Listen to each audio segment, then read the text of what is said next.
Good afternoon. I call to order the informational meeting of the City Council. It is March 9th, 2021. Welcome to those watching us on TV, online, or here in person. Clerk, let's start with the roll call of the City Council. Council members Brecky, Erickson, Here. Jensen, Here. Kiley, Here. Neitzer, Here. Selberg,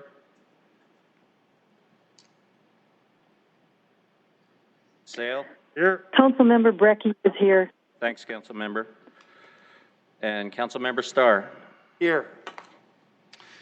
Very good. We have one absent, Councilor Selberg, and he may be here a little bit later. He had some other issues to attend to. First up on the agenda is council remarks. Anyone with council remarks today? Councilor Starr. Yes, thank you, Mr. Chair.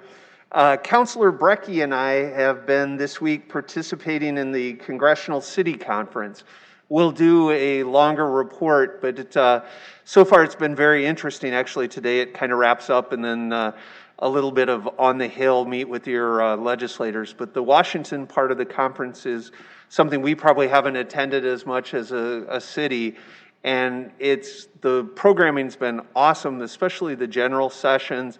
Again, you have an entirely new administration coming in, and having a chance to hear from new cabinet secretaries, their approach to city governments. And what's been interesting is how many of them have been former mayors, city council members, state legislators, and having that part of it. So it's been interesting to catch up on a lot of what's going on in Washington and the change of administration. So we'll do a full report here later on if we can ever get in on an informational between now and budget time, but we'll have a full report. But I wanted to at least share some of the things that are going on. Okay, thank you. Others? Anyone on the phones with council remarks? If not, we're going to go to presentations. First up is the AFSCME Free College Benefit, presented by Councilmember Pat Starr. Thank you, Mr. Chair. I certainly won't take the full 15 minutes, but I wanted to talk a little bit today. Had some schedule conflicts, and I was thinking about rescheduling, but just again, getting in on the informational between now and when it's relevant. I distributed a flyer to the council members, and we'll make sure that it's on SIRE, but the American Federation of States, Counties, and Municipality Employees, AFSCME, is the largest bargaining group of our city and employees. And one of the things that AFSCME has done is partner with Eastern Gateway Community College, which is in Ohio and a state institution under the Board of Regents of the state of Ohio. And a program that they had put for union members in Ohio, and the program was successful that they rolled it out on a national basis for people, for members. And what's really been interesting is that this program not only includes the AFSCME member, but it includes the spouse, it includes kids, stepchildren, grandparents, and grandchildren of the member. And so what it basically amounts to is a free associate's degree online for any one of those folks that are part of it, all the way down, all the way to the family members. The degree programs go anywhere from business management, criminal justice, some pre-teacher education, healthcare administration, the full gambit of what you would see in an online program. And it's a benefit not only for our members and our employees, but to the folks to have a chance to start a college education. And the exciting part is the price. We all enjoy free, and it also includes books and some of the resources that you would need, or ebooks, I guess is the best way to explain it. So, you know, it could potentially save a student up to $15,000 towards their education.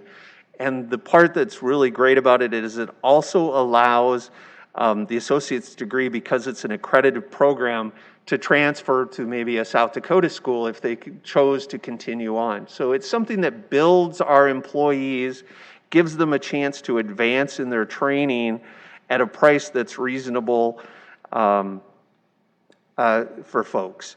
So it's one of those things that it's such a great idea that we need to promote it as much as we can, offer our employees that opportunity to continue to grow both in their jobs. It's great when, in a situation where we're short of workforce in our community. It was one of those things that I had heard one time. Somebody said, wow, we spend all this money on training and then the employee leaves. And the other part of that is, well, we don't spend the money on the training, or they don't, and they stay. So being able to invest in our people where it's zero out-of-pocket costs is a remarkable opportunity. And again, being able to pass it on in an accredited program, and really that's, other than questions, that all I had to say about it. We'll continue to work with Human Resources. We'll work with the Ask Me folks, both our members and their organizers, to continue this on. But it's been one of those things that I learned about the program through when I was at one of the National Federation programs, I believe all the way back to when we were in Pittsburgh the one year that we talked about this. And it's been on my agenda to say, hey, we need to tell people about this. And last week or the week before, when the Development Foundation was here, it was one of the things we were talking about, workforce development and the things that we could do to continue to do this. I think this is one additional tool that not only our employees, the county employees, or the school district employees, and getting the word out that this exists, but maybe it's something we can run through our libraries, or something where there's an opportunity for people, an accountability group, I guess is probably the best way to do it, or to help people if they have trouble getting started as part of the technology, or maybe some tutoring, or a place to ask questions. And so, like I said, my goal today is just to throw it out and to start the discussion process and make sure people know that the program's there. It appears to be very easy to enroll. It's a question. I think the most difficult part of getting started is filling out the FAFSA, and those of us that have filled those out over the years, of getting that part of it, as both as parents and students to get that part of it. And to go to school, you need to do that no matter what the program is. So once you get the FAFSA done, it's all downhill to get registered and moving on. The other thing that it does do, you can take as few as one class at a time, or you can take an entire full load. So most of the programs are full 2-year. It would normally take 2 years to get an associate's degree. This program, taking it online and full time, would also take you roughly 2 years as part of doing it. So again, if anybody has any questions, I know I can defer to the Ask Me folks, that they're better at working with their members, but it's kind of one of those things that I wanted to get at least thrown out today and get the ball rolling to have those opportunities. So if anyone has questions, I'd yield to that, and that's as much as I have. Thank you. Thank you. Questions, comments for Counselor Starr? Any on the phone? Very interesting. Thanks for bringing this to the public light. Okay. We're going to move on to item B, discretionary formula ordinance revisions, presented by Director Jeff Eckhoff and Dustin Powers. Welcome, Dustin. Good afternoon, Council. Dustin Powers, Planning and Development Services. Today, we wanted to take a look at our discretionary property tax reduction program. So currently, we have 3 of those. We want to walk through what those programs are and how they've been utilized over recent years. And then want to walk through some proposed changes to those. We've been working with some stakeholders as well as our partners to really better align our programs with the goals of the city and where the city currently stands. As a city, things have changed quite a bit since some of these were originally adopted. So again, we'll walk through those revisions and suggestions as well. Just to give you a little bit of background, property tax reduction is a very important tool for us here at the City of Sioux Falls. It's one of the few programs we have to really incentivize or attract new development to the city, whether that's for specific areas, for affordable housing, for desired industries or businesses or job growth. So again, a very important tool that we utilize here. And authority is granted through South Dakota Codified Law 10-6. We do have 3 programs: industrial, downtown, and neighborhood, and we'll walk through those in the next few slides. Specifically under South Dakota Codified Law 10-635-2, there's 8 subcategories of classifications for property tax reduction. We utilize 5 of those subcategories, and those are the ones on the screen.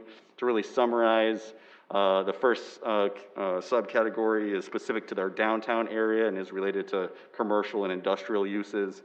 The second category there is related to industrial structures in Sioux Falls. The fourth category is related to commercial structures in Sioux Falls. The fifth subcategory is related to commercial residential, which is a project of 4 or more units, so a 4-plex or larger. And then that last category is more for renovation of commercial or industrial structures. So these are the 5 subcategories we currently use, and ultimately would be the 5 subcategories we would continue to use with the proposed revisions.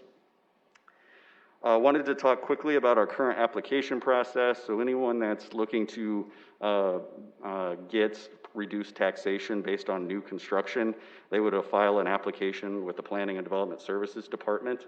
They're required to file that by October 1st of the year in which the project is completed. So we'll actually talk about wanting to change that here in a little bit, but really the reason that was established and that deadline was established was the county's usually finalizing assessments each year by November. And so this was giving us the ability to get those applications in and get that information to them and work with them when they go through their evaluation process. And then ultimately, the January the following year, we would be looking at those applications, make sure that they qualify based on the uses in the ordinance, and then working with the county director of equalization to make sure that they follow or they meet the valuation requirements. So if they met both of those criteria, then they would be approved for property tax reduction. So what is the formula or the benefit of property tax reduction that we currently have? This is our current formula we have. Over the 5-year period, it saves approximately 60% of the property taxes that they would pay in. So again, you can see the staggered approach of stepping down the tax savings over the 5-year program, and then ultimately they'd be increasing their valuation and paying more of their taxes over the 5-year program. So just to give you a quick scenario of what that would mean for a company is if they increase the value of their property by $1 million, that means that they would pay approximately $20,000 in property taxes per year if they didn't have the program. But you can see stepping through the program there, they ultimately save all of that in year 1. They save 80% in year 2 and stepping down. And ultimately, again, it's 60% savings over the 5-year program. So saving, again, $60,000 there out of the $100,000 that they would ultimately have paid. So I want to talk about each of our programs briefly. The industrial program was originally adopted in 1987. It was really intended to support job growth and growth in our tax base here in Sioux Falls. The program outlines a number of uses, and we've really just summarized those on the slide. I believe in the ordinance we have about 18 uses listed, but there is flexibility in the ordinance because it doesn't necessarily limit us to all of those uses. It just, again, we're identifying industrial structures, industrial uses in Sioux Falls. And again, they would need to increase the valuation for this program by $300,000 or more. Our current downtown program is pretty simple. It's any industrial or commercial structures within our downtown boundaries, which are on the screen there. And as long as it increases the valuation $50,000 or more, they would receive that. So we'll talk a little bit about that program moving forward. And then we have our neighborhood program. So there's kind of 2 areas of focus on the neighborhood program. It was originally adopted in 2007, so this one hasn't been around quite as long as the other 2. But it was intended, this part of the program was intended to support growth in housing and revitalization of our core neighborhoods. So as you can see on the screen, there's 7 identified core neighborhoods that are surrounding our downtown. This part of the program targeted commercial residential in these 7 neighborhoods, as long as they had a valuation increase of $30,000 or more. The second part of the neighborhood program was related specifically to the Pettigrew neighborhood, also referenced as Folsom's addition here in the ordinance. Ultimately, the goal here was when they looked at all those core neighborhoods, the Pettigrew neighborhood really stuck out because of 10th and 11th Street, and really kind of seeing that as maybe a future commercial corridor when this was established. And so ultimately what they had is new commercial structures that were defined by the ordinance could be allowed as long as they met the $30,000 valuation or more. And again, just targeting just the Pettigrew neighborhood of those 7 neighborhoods with the commercial part of that. So when we look at property tax reduction applications and the ones that have been approved over from 2008 to 2020, so really a 13-year look back, you can see that there's a lot of use of the industrial program. The downtown program's been effective, and the neighborhood program really, I wouldn't say it's not successful, but it was a lot harder to see those types of projects because you're talking about a neighborhood that was already developed out, and really to get the program, you would have to find a vacant lot or demo something to really achieve the items within the program. So again, it wasn't utilized very much since 2007. So while these programs have been successful over the years, again, we wanted to take a look at them, see what the allowable uses are, what are the criteria for evaluation, and really understand if they align with really our goals for the city moving forward. And again, these programs have been looked at over the years. There were minor amendments made over the years, and again, I think it's pertinent of us to really take a full look at these moving forward. So if you recall back, and I'll test your memory, January of 2019, I actually did a similar presentation, and at that time we talked about moving forward with revisions, and this was a slide that I actually had on that presentation, and this was kind of our next steps at that time. It was, and really this is kind of what we've had some delays, but really this is what we've been able to accomplish over the last several months before coming to you here today. So, we did meet with stakeholders on each of these programs to really understand the needs of these programs. We looked at what those targeted industries are, what are those uses, what are we trying to target for specific areas and with those uses. We looked at the review criteria. Are we trying to target job creation, types of jobs, affordability, increase in valuation? And again, all of that's dependent on the programs, which program we're talking about. And then ultimately, again, that review process. So what's the application process look like? And then ultimately the review of that as well.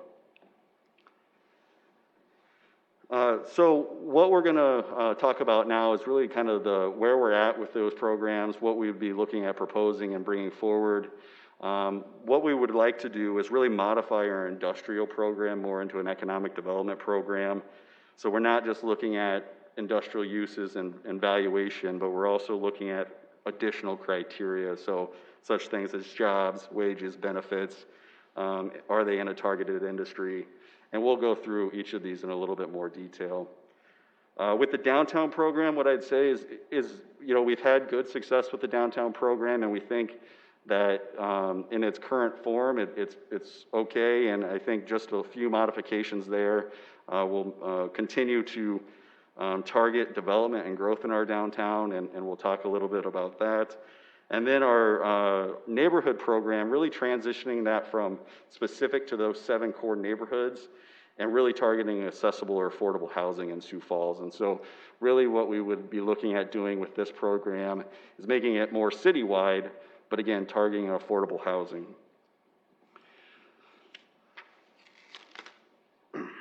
So the first thing I wanted to talk about is just the application process. This is one change that we would make for all 3 of the programs.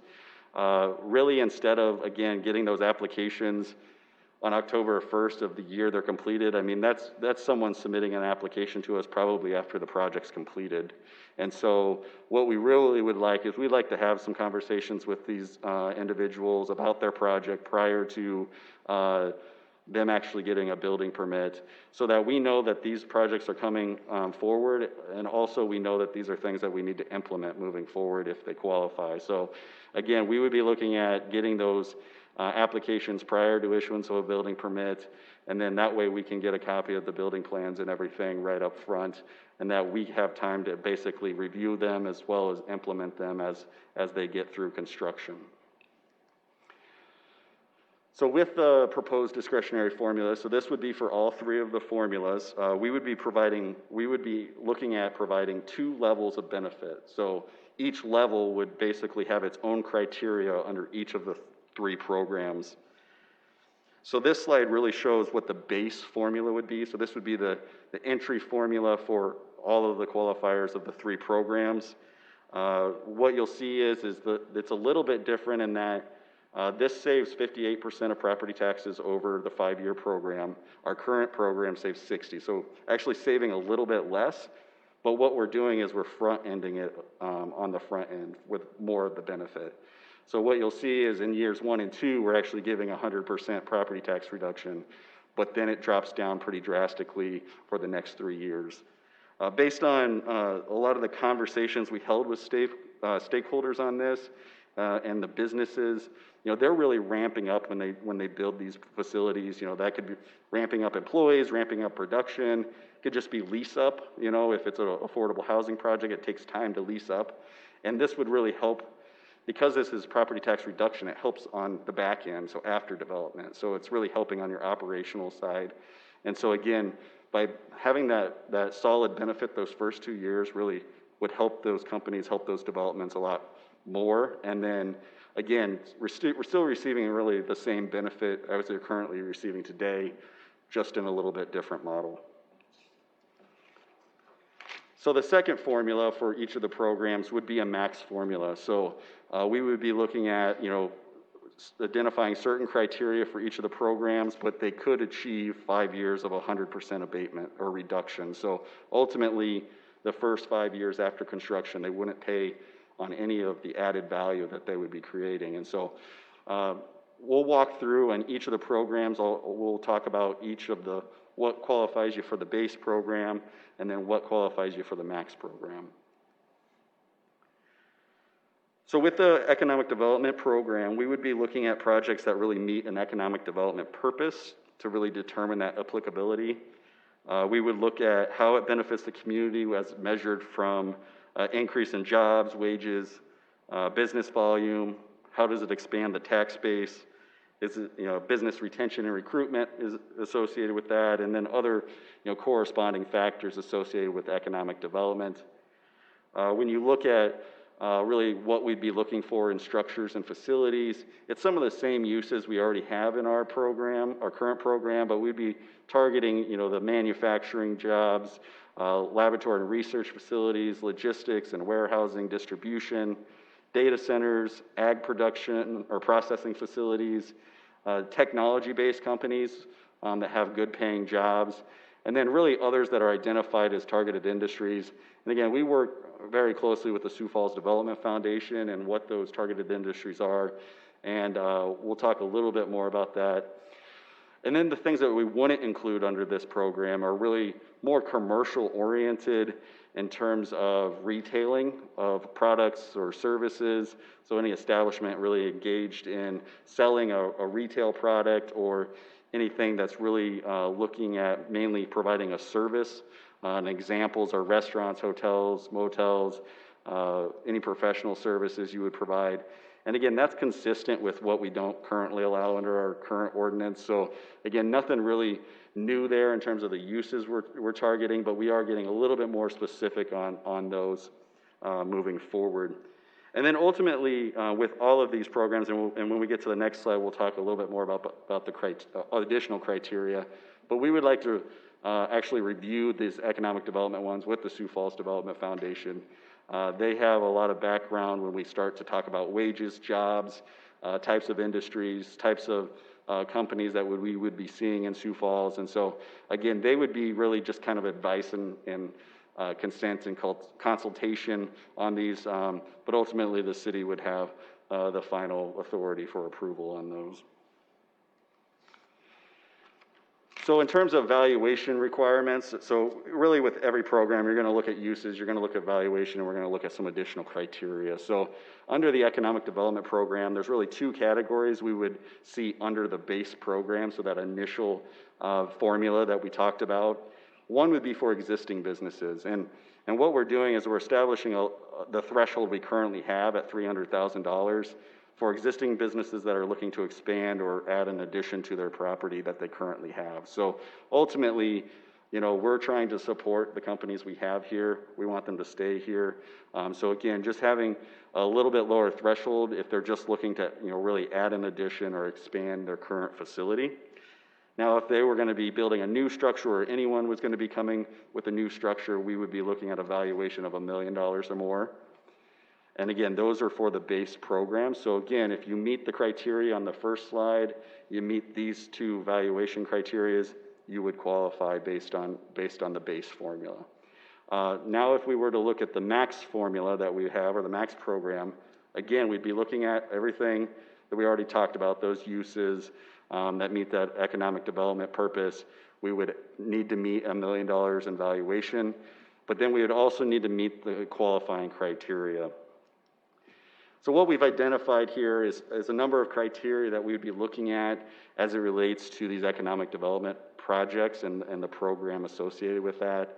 We'd be looking at wages, so possibly targeting that 75% of the jobs need to meet 120% of the median occupational wage, and we'd be referring to the Department of Labor for that, or a minimum of $15 an hour. So again, we would be looking at that occupational wage. You know, each occupation would have its own area median, or its wage median, and we would be reviewing that with the Development Foundation as these came in. Jobs, you know, we would be targeting 50 new or retained jobs with each of these. Benefits would be another category we'd look at. You know, we've established some criteria there, you know, 70% paid by the company for health and dental. Retirements, you know, they need to have some kind of retirement plan, and possibly a company match associated with that as well. A couple other criteria that we have is, you know, is this a headquarters? So is this a current headquarters or company we have in Sioux Falls that would be maintained here? Or would it be a headquarters that's relocating to Sioux Falls? And then again, additional considerations would be, again, an existing local company. Is this in a desired development area or an area that's suitable for the development? Is it a targeted industry? Does it affect blight or environmental mitigation? So is this cleaning up a site? And again, what's the impact on public infrastructure? So is there a lot of requests for additional services here, or is this something that is accommodating its own needs in terms of public infrastructure, or being built in an area where we already have the public infrastructure that's needed? So again, I summarize all of the max criteria there because we still are evaluating the best method to move forward on projects that meet this criteria. We would like to be somewhat flexible in that for reviewing each project. And what I mean by that is, do they need to meet all of the 5 or 6 criteria that I explained, or do they just need to meet 2 out of the, you know, what's the criteria to really getting that max? An example of the reason I use, you know, we would like to see some of that flexibility is just if a company came in and they had 48 jobs instead of the 50 that we listed, but they pay really high wages, they're really great benefits, they're a targeted industry, should they be disqualified because they don't have 2 extra jobs associated with that? So again, having some of that flexibility, but we are trying to evaluate how we can put that in ordinance and how we can bring that information forward currently. So again, more to come on that, but again, wanting to get any input you have on kind of that criteria moving forward. So I want to look at our downtown program. Again, this is a program that was really initially for revitalization of downtown and growth in our downtown. And when you look at downtown, we've really revitalized pretty well, but we still have a lot of growth opportunity in our downtown. And so I think our program here will stay pretty much the same as it is today. One thing that we would be removing from the program is references to industrial. Our current ordinance talks about industrial development. We don't plan for industrial development downtown. We're not zoned for industrial development. And so we wouldn't be promoting that through a tax incentive moving forward. But what we would be looking at is, again, those commercial or those commercial residential. So again, anything in a mixed use or meeting those criteria. And if they added $1 million of valuation, so currently the threshold is low as $50,000, we'd be raising that to that $100 million threshold. And then to really achieve the 5 years, 100% max program, they would need to add $10 million of valuation. So again, a project of pretty significant size, but I think the reason this one doesn't have a whole lot of criteria set forth like the other ones is we do have a downtown plan in place. We have a downtown PUD that really dictates design and what we're looking for already. And so those ordinances are already going to be playing a factor in on these. And so just looking really more at the valuation and the use on this program is what we'd be recommending moving forward. And then our last program would be our accessible housing program. This would give us another tool in our toolkit when it comes to affordable housing in Sioux Falls. After meeting with the housing division as well as several developers that are in our housing community here, we wanted to create a program that doesn't only work for large apartment buildings, but also can accommodate and be used for the 4, the 8, the 16 unit complexes that we could see here in Sioux Falls. What I would say is, when it comes to affordable housing, it does take a lot of money and effort to be able to make those rents affordable here in Sioux Falls. And so we know that this tool is limited in that it's not going to provide everything that every project's going to need to accommodate affordable housing. But we do think that by providing a program focused on affordable housing and rents, that it can help our other dollars that we support housing with go further. So by providing this, again, it's just another tool in the toolkit that can help not only be used on its own, but could be used together with other dollars that we have to really promote affordable housing in Sioux Falls. So each program under the accessible housing program would need to maintain the rents that we're talking about for 10 years. So from the date of first occupancy moving forward, the rents would need to be maintained at the requirements of the ordinance or the program. And then that all of the tenants would also need to be income qualified that are specific to those units. So we would be requiring that 50% AMI based on the HUD requirements be the tenant income qualifiers for this program. And that really the difference between the base program and the max program is the percentage of units in each of these buildings. So if you can maintain 20% at a fair market rent for a 50% AMI, then you can receive our base program. If you have 50% of your units that again are fair market rent for the 50% 50% AMI, you could receive the max program. One of the things that we really liked about not targeting every unit in the property is that we're allowing them to mix incomes and mix rents in the projects. And so that will ultimately help the feasibility of a lot of these projects moving forward, and that they can provide some market rents, apartments in these, that at the end of the day will help the pro forma. But we are still achieving some affordable housing units here in Sioux Falls. So again, that's really where we sit with the accessible housing program. And then one last item I wanted just to share with the council as we continue to work on these and move forward is that when we do property tax reduction in the city of Sioux Falls or any county or any other municipality across the state aid to education formula does play a factor in that. Ultimately, the county auditor, the state notifies the county, and the county auditor does have to impose an additional levy to make up the difference from what the state has set as the property tax reduction under the state aid formula, and then what we ultimately approve. So, if we approve a formula that gives more than what the state aid formula covers, then the local school district ultimately has to make that up. And so we bring that up because we're currently working through some of those models and to understand what these programs would mean, as we start to use these and these formulas moving forward. So what we're working on is kind of modeling some of that. We're going to be meeting with the school districts to kind of get their thoughts and opinions on it, and ultimately to understand what that impact could be moving forward. And ultimately, that'll be more information we can share with you as we get through that process. So again, more to come on that, but we'll continue to work on that as we move forward here. So again, I want to thank you for your time.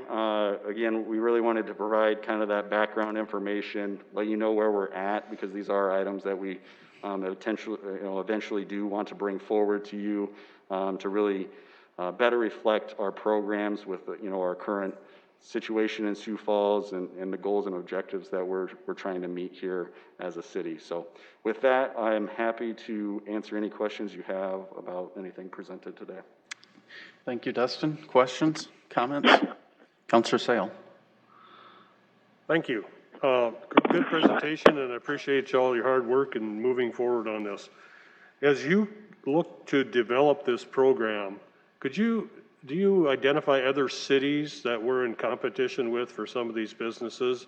And could you just hit the high points on what the competition is doing out there? So, I mean, I know this is not developed in isolation. Yeah.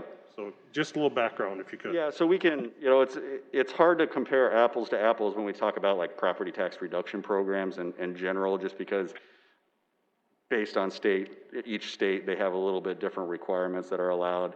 But what I would say is we really try to look at the package as a whole that cities can offer. So really here in Sioux Falls, we have property tax reduction, we have tax increment financing, and our sales tax program as well. Those are really our tools that we have. When we look at other cities, they have more tools kind of in their tool belt or whatever. They offer TIF, they offer property tax reduction. Many of them are able to offer some workforce money or other things that can be accommodated for different job growth or housing growth. To give you a couple quick examples, in Iowa, when you look at just property tax reduction itself, for commercial, it's pretty close to what we're doing here. It's kind of a staggered approach. But when you look at residential, they have a 10-year program that can be extended much longer. We're limited by codified law that we can only have 5-year programs, and the most we can do is that 5 years, 100%. So again, we're restricted on what we can actually do. But I can put some information together, kind of summarizes some of that, because we do have information on kind of the surrounding states, what they have to offer, not just again with property tax reduction, but when we're competing on economic development projects, it's not just property tax reduction is the one tool. It's the tens of tools that other states have or cities have that maybe we don't have. And so again, I can put some information together for you on that. That'd be great. Yep. Thank you. Other questions? Councilor? Nope, she didn't. Councilor Starr. Thank you, Mr. Chair. Couple of things, Dustin. One, what is the AMI for Sioux Falls? I've got 80% down at 68.5 or for whatever, but so I guess I could do the math, but I guess I'm doing the math. I can do the math. It's not that hard. The other place that I wanted to go, how does this program, one of the things that we talk about is when government starts requiring wages and setting minimum wages and doing those things. So I know we all kind of take a look at that, but how does this program compare to what the Ready Fund requires as part of their loan program with the state? With how many jobs do they have to create versus, kind of the same criteria that we just went through if this is what we're going to put into our program and that they have to be at 120% of AMI or $15 an hour type of thing. So I'm trying to balance that with, okay, in the state, we require this in other ways. We require it as part of Ready Fund. I'm sure there's other qualifications to qualify for other programs. So I'm trying to get a comparison to what that requires. Have the Ready Fund, I guess, qualifiers right off the top of my head. The one thing with that program, it's a statewide program that they're looking, across the state to implement that. So that's the qualifiers are going to be different, depending on the community there and associated with that. Here, we've worked on some of those criteria that you saw. We worked with the Development Foundation to really, and some of their executive committees to really identify what we think is the best suitable here for Sioux Falls based on those industries that we talked about in that program and what we typically see with those.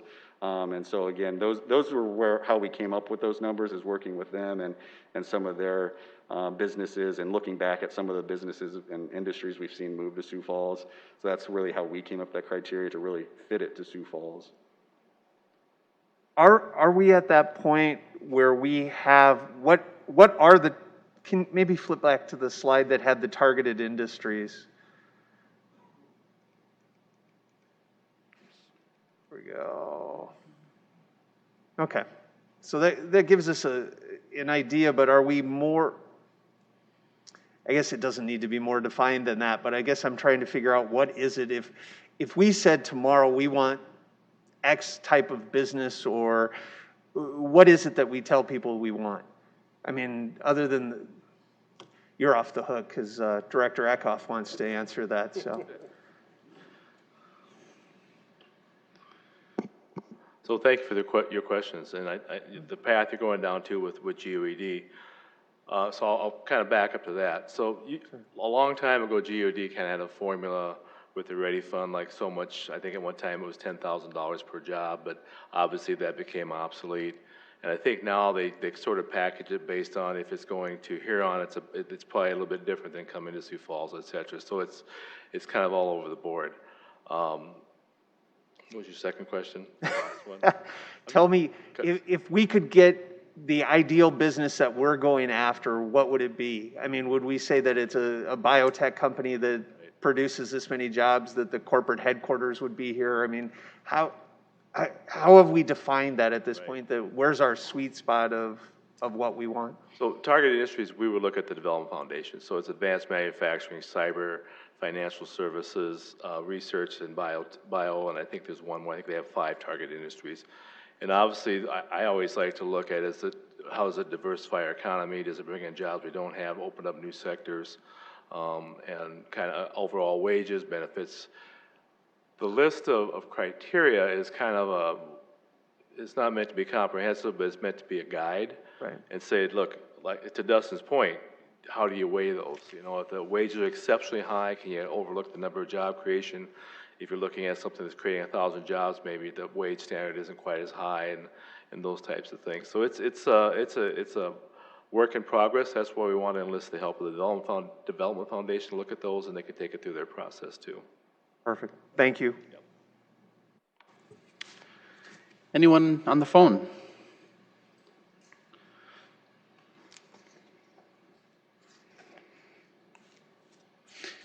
Hearing none, I'm just taking a look at my notes. So I think you maybe answered this question. So this property tax reduction, this applies to all the units of government? It's not just a waiver or a reduction in just the city portion? It's like my school piece, Yes, it's all the levies. So it'd be the school, the city, the county, and the water district that it applies to. But again, the school ends up getting made whole at the end of the day. with the state aid. And much like in TIF, where they end up being made whole depending on the type of TIF. Today, do we have communication with the other districts for each one of these applications, or is it just something that we handle? Do they have notification? Well, we work jointly with the county on it because they're again, the ones that are implementing it for us ultimately, because they're the ones that control the valuation and the assessment. So again, they're notified of it. The water district makes up just a tiny amount of the levy, so we haven't really worked with them in the past. They're aware that it's an adopted program, obviously through ordinance at the city. And then the school districts, again, have their means of being made kind of whole for most of it through the state aid formula. So again, they're aware of the program, but again, they're not as impacted as the city, the county are associated with the reduction in the taxes. Sure. A few of the other things that I had, I wrote down, do they have to meet all of these criteria? And the answer is, you've answered that question. The answer is probably not. There'd be some latitude that maybe if your 401k match was only 2%, that won't be a disqualifier if other things are really good. So that answers that. Well, there is some subjectivity to this, so again, if an application comes in, I take it, would you take an initial look, take it to the Development Foundation, get input, and then it's just an administrative approval? And that's how it would look? Yeah, ultimately the ordinance gives the authority to the planning department to move forward with it. So again, when you look at I would say when you look at the downtown and the housing one, we've really set the standards and, forward. So those are pretty easy to review and implement. The economic development one's kind of like our industrial one, but it goes maybe a little bit further. Our current industrial one has a list of industrial uses, and then it says not limited to, because we don't know what the next use is or something that would qualify. So again, that it is maybe a little bit of an interpretation, but we know what an industrial use is here in Sioux Falls. Here we would be, again, we're giving us some, or really what we would lay out in the ordinance is really what those uses or those industries are that we would want to target in there, and what we wouldn't want to target. And then again, to your point, there is some subjectivity on what's the balance of that criteria that's being evaluated. And so that's what we're still trying to play with and work on, and how we can write that in ordinance, and what we can do to actually bring that forward that'll probably make it more clear when we actually have it written down. Again, this was kind of a summary, but we are trying to model it so that it does give us a little bit of flexibility there on those criteria. Sure. This is very much like the discussion we just had on the Economic Development Competitiveness Fund. Yeah. How do we set up a framework where there's essentially kind of guideposts and without overly prescribing, and that was the other thing. And it sounds like the answer is no, that this list of industries, it wouldn't be just an ordinance that it has to be these 6 industries, because obviously in 3 years' time there may be something that maybe we don't need to focus on anymore, or maybe there's something new, or maybe there's something, somebody comes in with something that we didn't see coming at all, but it's an incredible opportunity. Mm-hmm. So absolutely. Okay, very good. Any other questions, comments in the room or on the phone? Hearing none, thanks for coming. Look forward to seeing it coming forward. With that, we are going to move to public comment. Anyone who would like to comment on anything we talked about for up to 5 minutes, now is your chance. Seeing no one coming forward, thank you very much. This meeting is adjourned.